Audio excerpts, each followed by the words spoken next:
All right, everybody, welcome to quarantine day number like 7 or 8. I don't know, whatever day I'm on. So one of the suggestions I got for a video is to talk about styling for a shoot.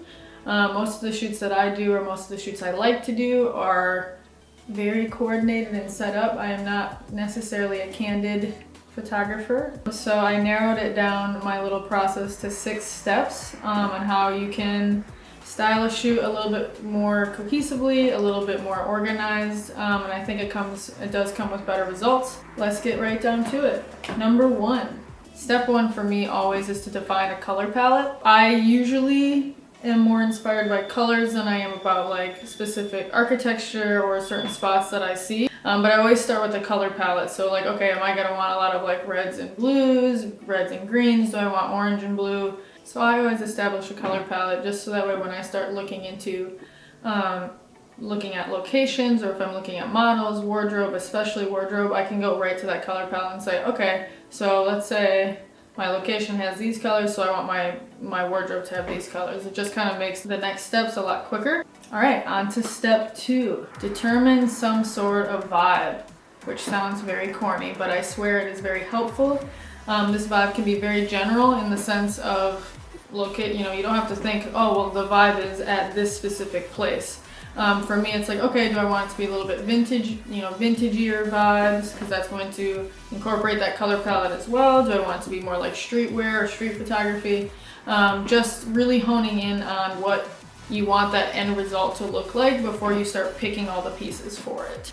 Step 3, for me, I always go to location. Before I even find a model or have an idea, I always try to have a place in mind first, because the place is going to impact what I can do in that space.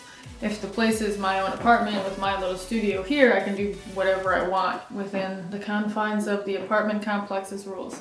But if I'm using like a friend's house, or if I'm using a studio that I'm paying for outside of my own studio, there's going to be rules at those places. And so I want to make sure that I have all my like locations solidified, because that is the mother base of the entire project, basically. It's also helpful to have the environment picked first, because it's going to impact your clothing options as well. If it's winter in Michigan, you're probably going to dress your model hopefully a lot different than you would dressing your model in an indoor studio or in July in Michigan. So determining the location is really helpful for when you get to wardrobe as well, and even picking your models, because some people don't like to work on location or outside, and some people don't like to work in studios. So that is why I always do the location before clothing and model. Which does lead us to our 4th step here, which is finding your model. So picking your model has a lot to do with what you determine in step 2, that vibe. In a perfect world, what would your perfect photograph look like for what your idea is? Think about that. Find that kind of model. It's super, super easy, I think, to find models, especially now because Instagram binds us all together. So I usually use Instagram, or I use a Facebook page of local photographers and models here. Once you find your model, depending on whatever level you are, Instagram is a great resource, Facebook is a great resource. If you are thinking you want a little bit more high level, you can always reach out to like the heads of new faces of modeling agencies. Step 5, research. So once you get to step 5, this is the actual fun part, because you've solidified enough ideas in your head that you can actually start researching it further into honing in the ideas. So during my research phase, I use Pinterest. I make Pinterest boards for almost all of my shoots that I do with other models. If I do them with myself, I don't usually go through that much work. But I'm going to, for example, just pull up some of my Pinterest boards for my book, Dear Billy. Just so you guys can kind of see the difference in the vibes between each one. So Jess is one of them. This was actually Jess and Liz. This is the shoot that I did for 8. I'll pop some photos up on the screen there. But you can kind of see immediately that there's like a vibe there. I actually didn't go with that editing style in terms of the colors, but you can definitely see that, okay, the location has to be a playground. I wanted to use some more primary colors, similarly to like primary school. Lots of yellows here.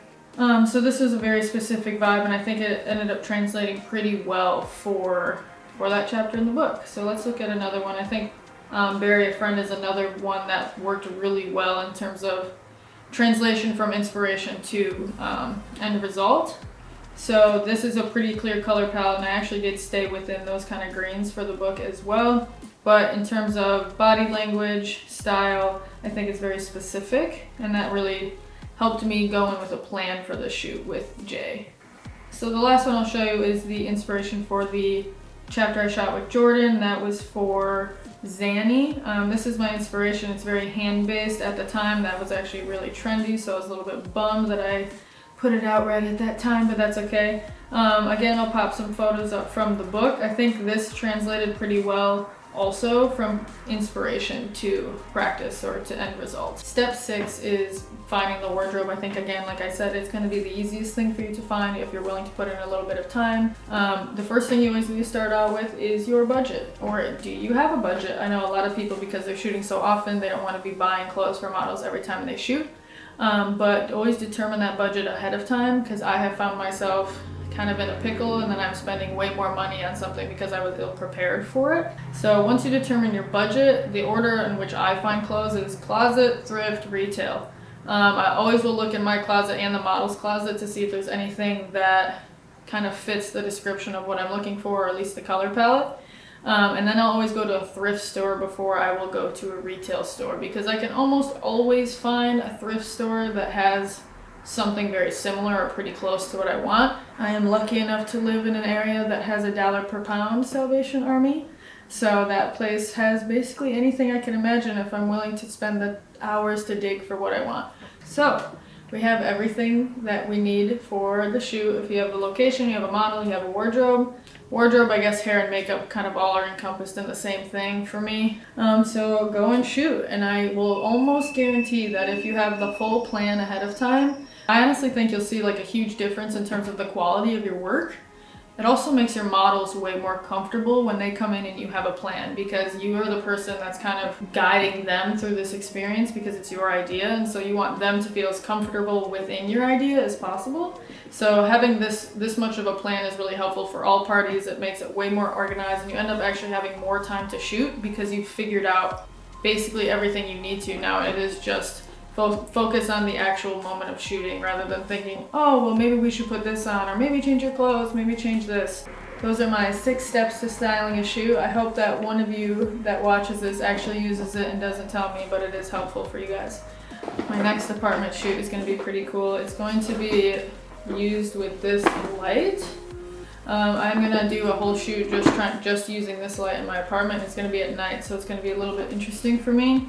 But this is basically just an old light that my friend Adi or Alex gave me, and I think that it'll help mix things up a little bit. So I'm going to go use my 6 steps to styling a shoot on myself, and hopefully have some new stuff for you guys.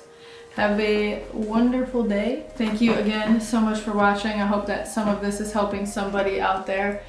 Stay home, stay safe, wash your grubby little mitts as much as possible. Like and subscribe, and give me more ideas for videos, because I'm not doing anything else.